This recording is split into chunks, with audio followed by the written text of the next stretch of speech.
Saturday, we appreciate the time. We want to go through your top 10, who you see going with the first 10 picks in the NFL draft. We're obviously going to start with number 1, Trevor Lawrence to the Jacksonville Jaguars. You like him, I'm sure, like everybody. Do you think the Jags even had a cup of coffee or a text message thread about whether or not they should consider somebody else?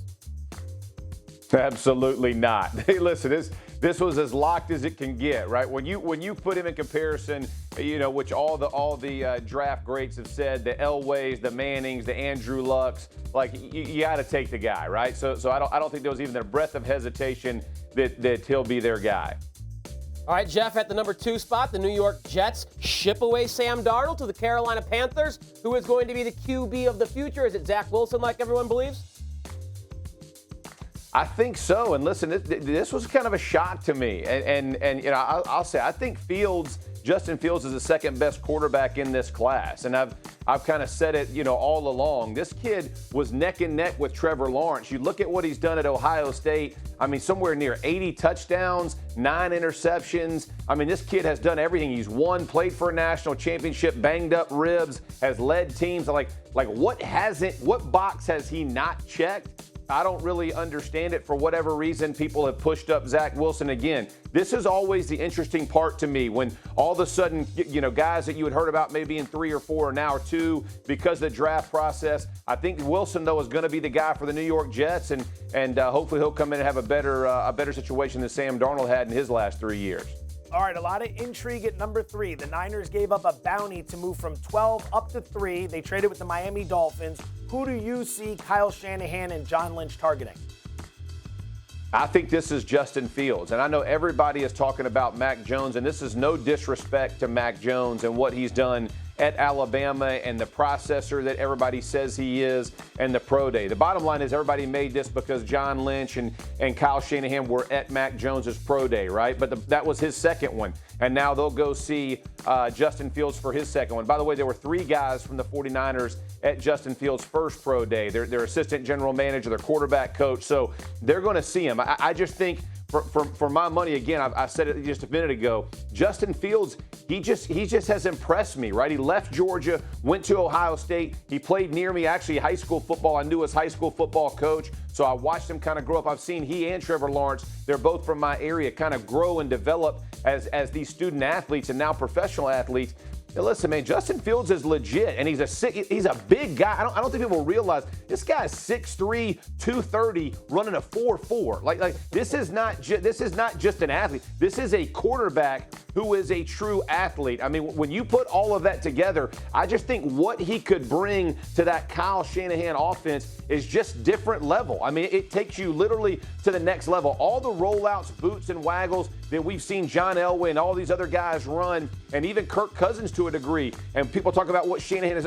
He is a quarterback whisperer. I liken him to Andy Reid. When I look at this, I think Fields would be the best fit, but obviously Shanahan, he'll end up making the final call on this. Yeah, I'm with you there, Jeff. It would seem shocking that the Niners would give up all that to get a quarterback with the prospect profile of a Mac Jones versus a Justin Fields or a Trey Lance. That's who you trade multiple first-round draft picks to go up and get. But you see the value there if Justin Fields hears his name called, plus 200 to be the 3rd overall pick if Jeff is right. Meanwhile, at the 4th slot, Atlanta is sitting there with an aging Matt Ryan. Whether or not Atlanta stays there or they move out of that spot and trade with another team, do you think a 4th consecutive quarterback comes off the board at number 4?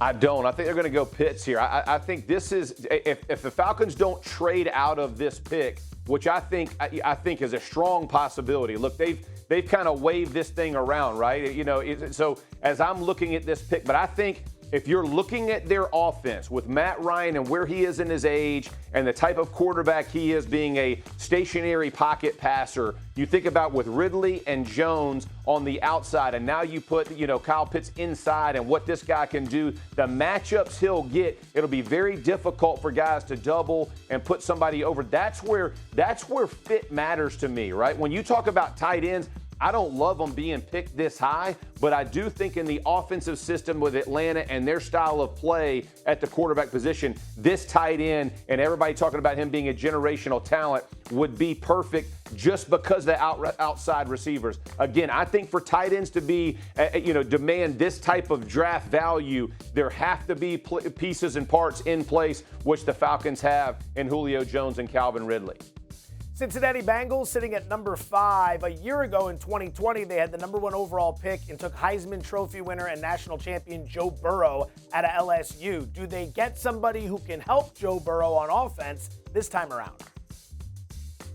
Yeah, they're going to get somebody to help him. I don't think it's what everybody thinks. They're going to get an offensive lineman to help him so he don't get carted off again. I mean, listen, if you're worth your salt, you got to protect these guys. I think QBRs are somewhere in the 70s when they're protected and not under pressure, and in the 30s or 40s for quarterbacks when they're under pressure.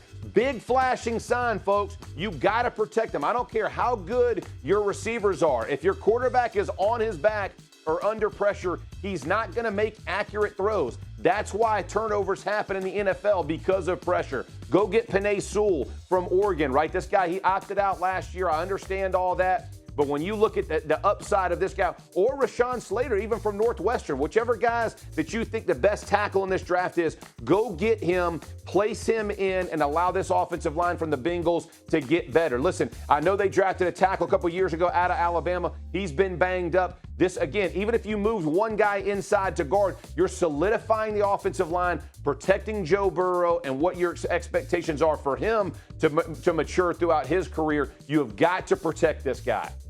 Yeah, it's a good point, Jeff. If you take Sewell there or a left tackle, you can move Jonah Williams over to right tackle and slide Riley Reif into guard. Right. Maybe better position. Kind of upgrading 3 spots for Joe Burrow on the offensive line with 1 draft pick